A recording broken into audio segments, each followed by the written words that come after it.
Hello, मैं विकास sir आप सभी का वेलकम करता हूँ एजुकेशन जोन साइंस कोचिंग में। आज के वीडियो में जानेंगे समांतर क्रम यानी जिसको हम लोग पार्श्व क्रम भी बोलते हैं। समांतर क्रम बोलिए या पार्श्व क्रम। तो समांतर क्रम में जुड़े संधारित्र के समतुल्य धारिता का व्यंजक निकालना है। पिछले क्लास में पढ़े थे श्रेणी क्रम में जुड़े संधारित्र का समतुल्य धारिता का व्यंजक।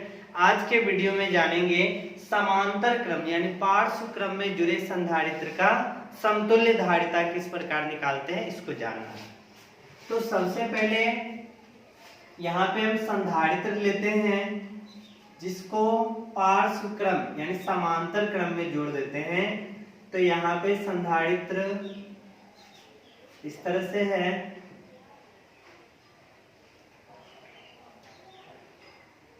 और 3 संधारित्र लिए हैं और ये सब जो है पार्श्व क्रम में जुड़ा हुआ है। समांतर क्रम यानी पैरेलल कॉम्बिनेशन में जुड़ा हुआ है।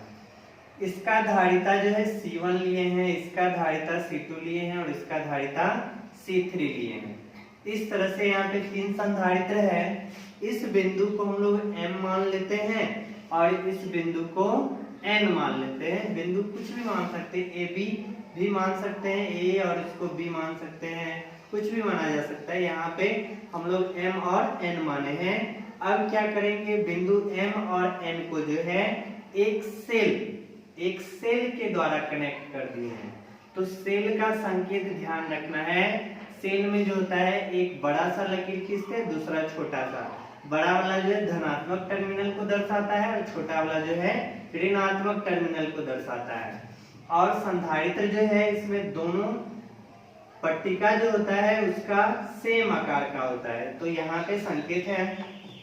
यहाँ पे हम लोग क्या किए हैं, 3 संधारित्र C1, C2 और C3 धारिता वाला 3 संधारित्र लिए हैं और इसको क्या किए हैं, एक बैटरी यानी सेल से जोड़ दिए हैं। तो क्या होगा कि जैसे यहाँ पे आवेश, संधारित्र जान रहे हैं आवेश को स्टोर करता है, जमा करता है। तो यहाँ से अगर Q आवेश जा रहा है तो यहाँ पे देखिए 3 रास्ता, यहाँ तक आने का 3 रास्ता हो गया। तो मान लेते हैं पहला रास्ता से Q1 आवेश गया, पहला रास्ता जो है वहां से Q1 आवेश गया, दूसरा रास्ता जो है इससे Q2 आवेश गया और तीसरा रास्ता जो है इससे Q3 आवेश गया और फिर तीनों मिलके क्या बन जाता है, Q बन जाता है। इस तरह से यहाँ पे हम देखे हैं। तो व्यंजक निकालने से पहले यहाँ पे इस फिगर में जो चीज है इसको भाषा के रूप में लिख देते हैं। इस फिगर में क्या है, तो हम लोग C1, C2 और C3 धारिता वाला 3 संधारित्र लिए हैं। तो क्या लिखेंगे, माना C1, C2 तथा C3 धारिता वाले 3 संधारित्र, C1, C2 तथा C3 धारिता वाले 3 संधारित्र समांतर क्रम में जुड़ा है, समांतर क्रम में जुड़ा है। यहाँ पे क्या है, C1, C2 तथा C3 धारिता वाले 3 संधारित्र समांतर क्रम में जुड़ा है। इसके बाद क्या किए हैं, बिंदु M तथा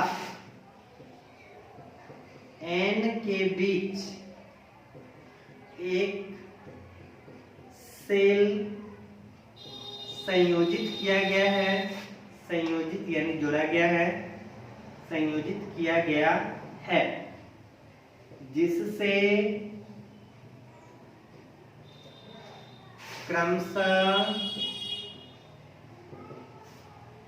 Q1, जिससे क्रमशः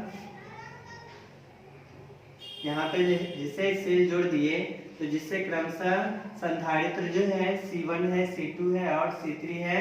तो यहाँ पे Q1, Q2 और Q3 आवेश उत्पन्न हो रहा है, जिससे क्रमशः Q1, Q2 तथा Q3 आवेश उत्पन्न होता है। तो यहाँ पे बता दिए कि 3 संधारित्र है जिसको हम लोग समांतर क्रम में जोड़ दिए हैं और इस संधारित्र से होकर क्रमशः Q1 Q2 तथा Q3 आवेश प्रवाहित होता है। यहाँ पे प्रवाहित लिख देंगे तो ज्यादा ठीक रहेगा। जिससे संधारित्र में क्रमशः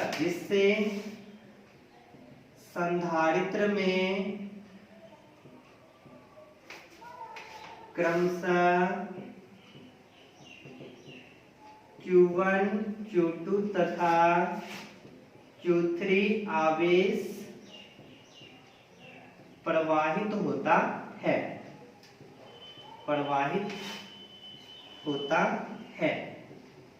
यहाँ पे इतना आ गया। अब यहाँ पे देखिए, ये तो भाषा के रूप में इतना आ गया। अब इसके बाद क्या है, आवेश संरक्षण से क्या होता है, आवेश संरक्षण सिद्धांत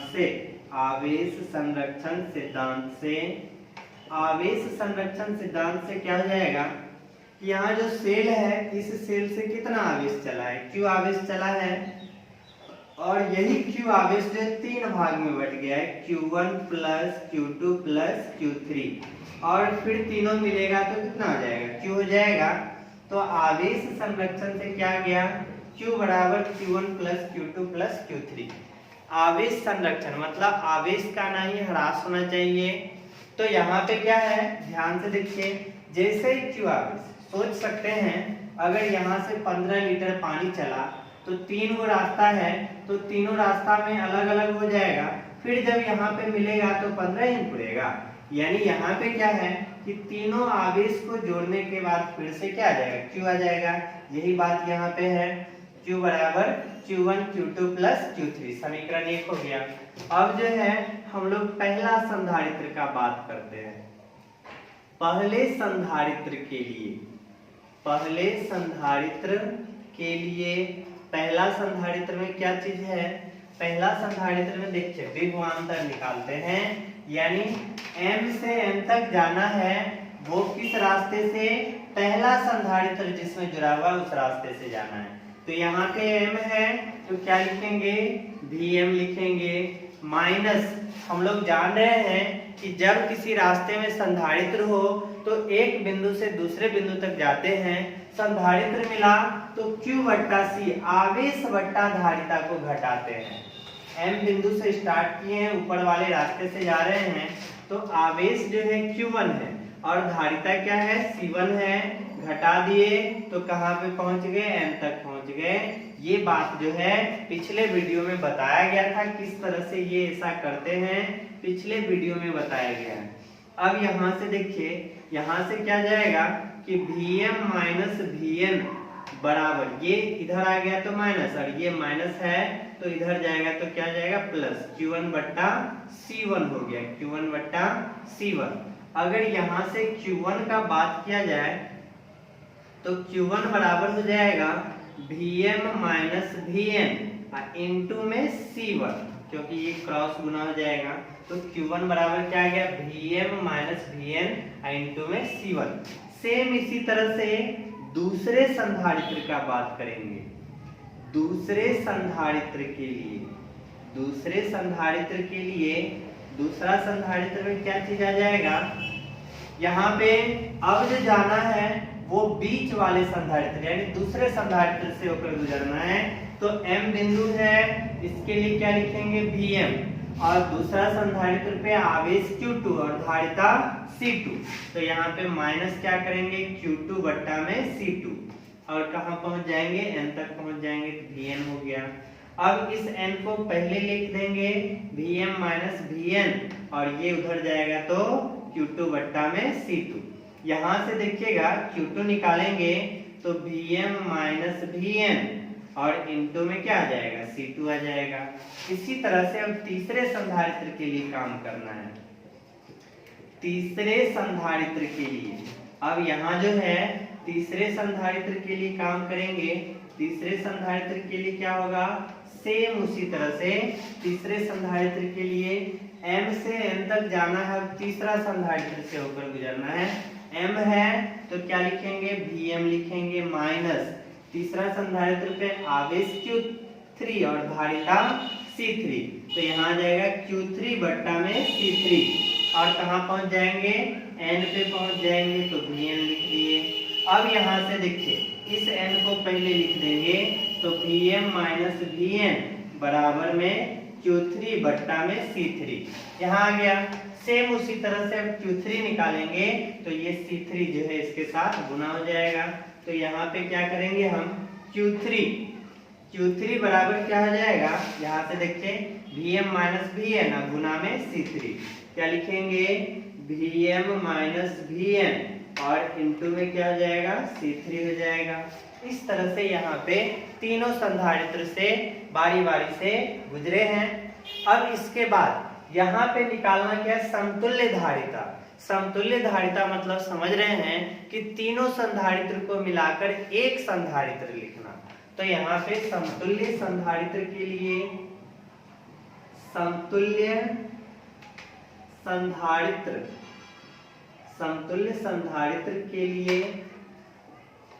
समतुल्य संधारित्र के लिए अब जो है क्या करेंगे कि तीनों संधारित्र के बदला एक संधारित्र लेंगे। तीनों संधारित्र के बदला एक संधारित्र लिए हैं, यहाँ पे m है और यहाँ पे n है और इसको जो है सेल से जोड़ दिए हैं। तो यहाँ पे जो संधारित्र है यहाँ पे तो आवेश जैसे जाएगा तो क्यों जाएगा, यहाँ से आवेश जो गुजरा क्यों गुजरा। अब यहाँ पे तीनों संधारित्र जो है किस क्रम में है, समांतर क्रम में है। समांतर का अंग्रेजी पैरेलल यानी P से स्टार्ट होता है। तो इसका समतुल्य धारिता हम लोग मान लेते हैं Cp, यानी क्या किए हैं माना समतुल्य धारिता। समतुल्य धारिता इसका क्या मान लिए हैं Cp मान लिए हैं। समतुल्य धारिता क्या हो जाएगा Cp, समतुल्य धारिता Cp मान लिए हैं। अब जो है m से n तक जाएंगे तो m के लिए क्या लिखेंगे Vm और आवेश बट्टा धारिता घटाते हैं तो आवेश Q है, धारिता क्या लिए हैं Cp लिए हैं। तो यहाँ से क्या हो जाएगा और n तक पहुंच जाएंगे तो Vm। अब इसके बाद देखिए इस n को पहले ले आते हैं तो Vm माइनस Vn बराबर में Q बट्टा Cp। अब यहाँ से Q निकालना है तो Q बराबर क्या जाएगा Vm माइनस Vn और इंटू में क्या जाएगा Cp आ जाएगा। इस तरह से इस तीनों को मिला के एक जो संधारित्र आया उसका समतुल्य धारिता क्या है Cp है और यहाँ से हम लोग Q का मान निकाले हैं। इस तरह से यहाँ पे हमको Q1 Q2 और Q3 का मान निकल गया। फिर समतुल्य धारिता लिए तो Q का मान निकल गया। अब इस सभी का मान जो है समीकरण 1 में रखना है। जितना भी मान आया है सभी का मान समीकरण 1 में रख देंगे तो समतुल्य धारिता यानी Cp का मान निश्चित रूप से निकल जाएगा। तो इसको जो है आप लोग कॉपी कर लीजिएगा। वीडियो को रोक के साइड हो गए हैं, इसको हम मिटा रहे हैं। इस साइड हम मिटाते हैं, इसको जो है मिटा रहे हैं। यहाँ पे समतुल्य धारिता निकालना है। यहाँ पे क्या करेंगे फ्रॉम इक्वेशन फर्स्ट, पहला समीकरण क्या है Q बराबर Q1 plus Q2 plus Q3। तो यहाँ पे हम लिख सकते हैं समीकरण 1 में क्या लिखेंगे, समीकरण 1 में सभी का मान Q1 Q2 Q3 तथा Q का मान रखने पर लिख देते हैं। यहाँ पे समीकरण 1 में Q1 Q2 Q3 तथा Q का मान रखने पर पहला जो समीकरण है इस पहला समीकरण में Q1 Q2 Q3 और Q का मान रखेंगे। तो यहाँ देखिए समीकरण पहला में Q है तो Q का मान कितना आया है Vm माइनस Vn इंटू में Cp। तो यहाँ क्या लिखेंगे Vm माइनस Vn इंटू में क्या हो गया Cp हो गया।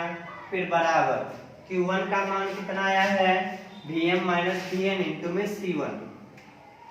Vm माइनस Vn इंटू में क्या है C1 प्लस Q2 का मान कितना है Vm माइनस Vn इंटू में क्या आ जाएगा C2। और Q3 का मान कितना है? Q3 का मान देखिए, Q3 का मान किधर गया? Vm माइनस Vn इंटू में C3, Vm minus Vn into में क्या हो जाएगा? C3 हो जाएगा। यहाँ पे Vm माइनस Vn इंटू में क्या है? Cp है। फिर बराबर देखिए यहाँ पे तीनों में Vm माइनस Vn है, तीनों में Vm माइनस Vn है, तो Vm माइनस Vn को अगर कॉमन ले लेते हैं तीनों में से, तो यहाँ पे क्या बचेगा? C1 बचा, C2 बचा, प्लस में C3 बचा। अब यहाँ से देखिए ये दोनों जो है कट जाएगा, तो क्या हो जाएगा? Cp बराबर क्या हो गया? C1 plus C2 plus C3। और यही हो गया समांतर क्रम में जुड़े संधारित्र का समतुल्य धारिता। समांतर क्रम में अगर संधारित्र जुड़ा हुआ है तो इसके समतुल्य धारिता का फॉर्मूला हो जाएगा Cp बराबर C1 प्लस C2 प्लस में C3। कहने का अर्थ हुआ कि अगर सभी संधारित्र समांतर क्रम में जुड़ा हुआ है तो जितना भी संधारित्र रहेगा सभी को सिंपल तरीका से जो जोड़ते हैं उस तरीका से हम लोग जोड़ सकते हैं। इसका एग्जाम्पल भी बताएंगे, ये बहुत ही आसान है। फिर इसके बाद देखिए यहाँ पे अगर हम लोग 3 संधारित्र लिए हैं तो इस तरह से तीनों को जोड़ सकते हैं। अगर यहाँ पे n संधारित्र समांतर क्रम में जुड़ा हुआ है तब क्या करेंगे? यानी यहाँ पे बोल सकते हैं यदि n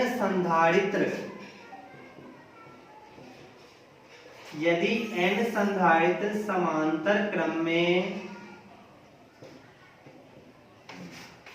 जुड़ा हो, यदि n संधारित्र समांतर क्रम में जुड़ा हो, बहुत सारा संधारित्र रहेगा तो यहाँ पे कोई दिक्कत नहीं है, जितना भी रहेगा सभी को जोड़ देना है इस तरह से C1 plus C2 plus C3 dot dot, जितना भी रहेगा n तक रहेगा तो सभी को इस तरह से जोड़ देंगे। यही हो जाएगा इसका समतुल्य धारिता हो जाएगा। अब यहाँ पे केस सेकेंड, यदि जितना भी संधारित्र है सभी संधारित्र का धारिता समान है।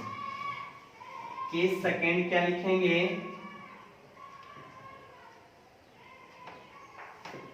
यदि सभी संधारित्र का धारिता समान हो, यदि सभी संधारित्र का धारिता समान हो, यदि सभी संधारित्र का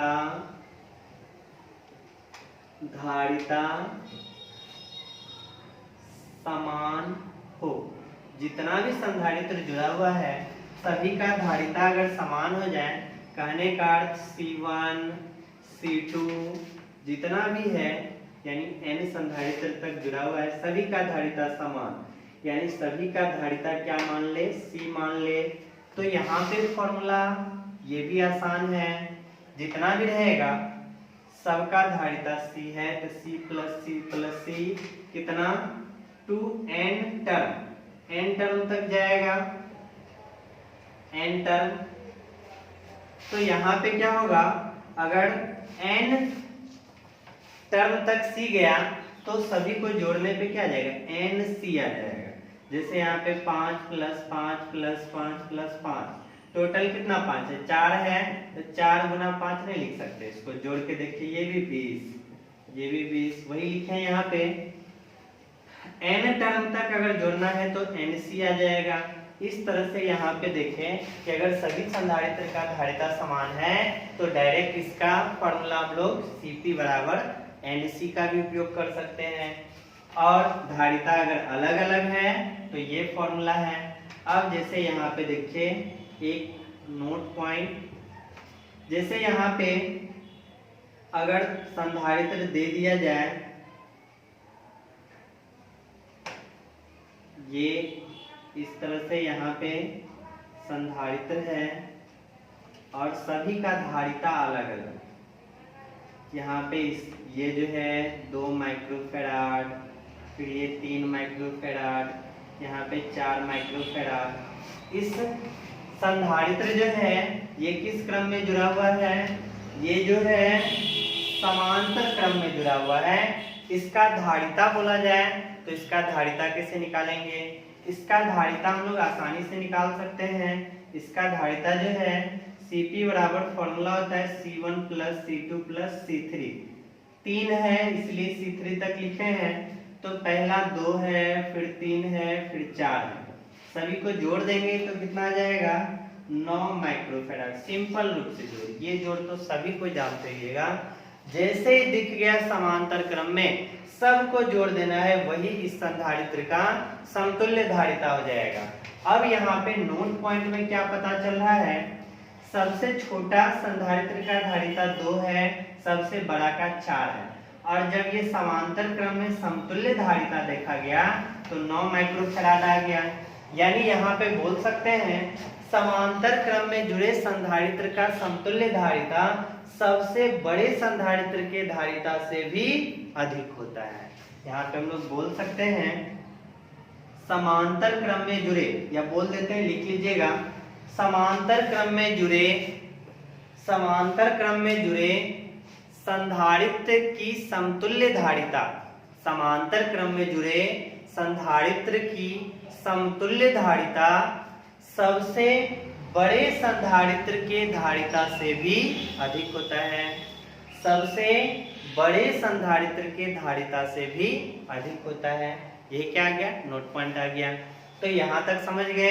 अब नेक्स्ट वीडियो में ये सबसे न्यूमेरिकल क्वेश्चन जो है, जो सेट में आप लोग को ग्रुप में डाला जाएगा, उससे जो है क्वेश्चन बताएंगे। और ये संधारित्र से रिलेटेड क्वेश्चन जो है बहुत ही आसान है, बोर्ड में ऑब्जेक्टिव के रूप में भी सब्जेक्टिव के रूप में भी पूछ दिया जाता है, तो उसको नेक्स्ट वीडियो में बताया जाएगा।